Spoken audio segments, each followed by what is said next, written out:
You're not the solution.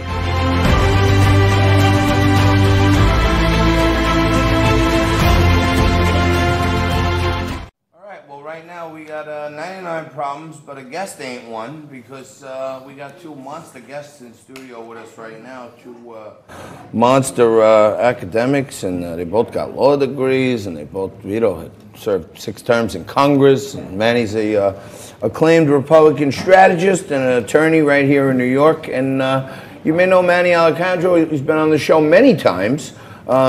Giving us what's really going on behind the scenes with this whole Epstein matter, that MIT was still taking money from Epstein after he was convicted. He was on the no donor list, and you gave us the inside track behind the scenes on that. Right. I want to dip into your legal skills here.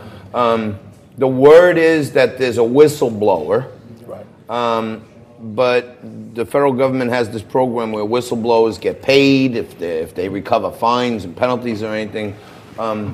So how can a whistleblower, from a legal perspective, how can a whistleblower not have firsthand knowledge of something? Thanks for having me. Really appreciate being here. You're raising a great question. Most whistleblowers that I've encountered in my career, I've worked on Wall Street close to 30 years, have firsthand direct knowledge. So any witness who knows something or becomes aware of something testifies. What do you know? What have you seen? What have you heard? I'm, one of these people that I've read the whistleblower complaint many times, and it's clearly not firsthand knowledge. It's clearly, I heard, I become aware, people have told me, which is troubling to me. So it calls into question, if this information is so damning, if this information is so problematic, and this individual is so concerned that he or she would file a complaint, why doesn't that individual then urge those individuals who have direct knowledge to speak up? And either come public or they in turn themselves file whistleblower complaints. Yeah. But to me, it lacks tremendous credibility if the individual files the complaint, he utilizes hearsay to file the complaint. Now, there was all this Twitter dialogue back and forth. Can the president, and there are issues with hearsay with regard to moving forward with impeachment. That is a separate question. We're looking at hearsay exceptions, okay, to the hearsay rule with direct evidence. Right. I'm talking about a whistleblower complaint usually is from someone who has direct knowledge. And one of the things that popped up, Manny, as you probably caught today or in the last 24 hours or so, is what was in that complaint was this notion of urgent concern. Right. And the entity that sort of deliberates or responsible for facilitating these types of whistleblower complaints have recently changed the standard from a first-hand knowledge that warrants this urgent concern to now it's not necessary. Right. I'm just curious if you have any perspective of the implications of that. Was it, those who were chasing conspiracies, did they change as a result of this to sort of meet this individual who didn't have first-hand knowledge, or is there something more going on? That's a great question. The timing is definitely suspect. What I'm looking at is I'm looking at the result, right? So I look at things in terms of what happened and why did it happen. I think we know what happened, and now we're trying to figure out why did it happen. Right. And it definitely seems suspect and questionable in terms of if you unpack this, how it actually unfolded. My concern, the overarching concern I have, is the fact that our national security is at risk. We have an upcoming meeting with North Korea, with Kim Jong-un. Who's listening to that conversation? If somebody hears something that's problematic, are they going to go public with it? Are people eavesdropping on the President of the United States? This president has had so many leaks in this administration. I don't know how he actually can conduct foreign policy, national security, anything with regard to confidentiality. I'm not sure how he does it. Right. I'm very concerned about that. We mentioned earlier that, it's poignant to have you on today because it's, 20 some odd years later, and you were in the room when the Congress was deliberating impeaching a president, and you actually voted for impeachment. But what do you make of, you probably had all kinds of clearances and stuff. What do you make about these leaks? Like, what can we do about it? Why can't Trump do anything about it? I think there's a long pattern of control and power. You control information, you control the power. And I've never been a fan of exposing so many people to important or classified information.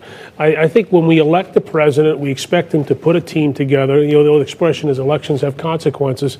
And the reality is there are a lot of folks who are around who don't like this president. And by the way, it works the reverse. You know, if there was a Democrat in the White House, there were those who might see it as an opportunity to undermine the legitimacy of that president. And I just think that we create so many things that are classified when they're really not. You know, there was an old issue that you get into this hearing and they say, now everything we're about to tell you is classified, and you'd read it on the front page of the New York Times like 2 hours later. Right. And I just find there's a lot of games going on, and people can get access to that information and can use it to their advantage, not necessarily in the public interest. So that's like for a whole nother show, which gets back to this complaint. And I'm curious, Manny, if you picked up on anything. Throughout that complaint, it talks about, I've heard from many officials. I spoke to some White House officials. They're all different ways to describe the officials in a lot of different ways. It wasn't that I had a conversation with Manny, I had a conversation with John. It was describing a lot of different situations. Right. I'm curious if that's material in your opinion. I think it absolutely is. Again, it goes towards a hearsay. You could look at it in terms of clearly a lack of direct knowledge, but even in terms of direct communication with people. What was heard, how long ago was it heard, when was it heard? And again, the people who he heard it from or she heard it from, are there issues around their confidentiality? Are they leaking information? And most importantly, is there a political motive behind this?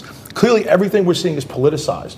I'm very frustrated with the fact that less than 24 hours, I'm getting emails for fundraising. Right. There's emails about fundraising from the impeachment. I mean, impeachment is a very serious process, which we've only done a couple times in the history of this country.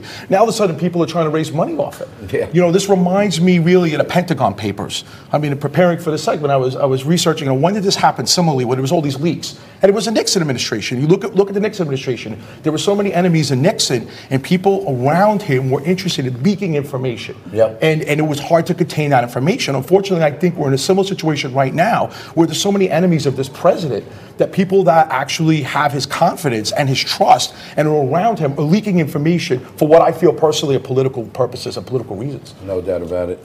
Well, there's a great political reason to stay tuned to Liquid Lunch, because we got Jen Kearns coming up. We have Meredith Rose Barak coming up. And Manny, I want to thank you for joining us again as usual. You stay right there. We'll take a quick break. We're going to have a little antipasto. We'll be back right after this.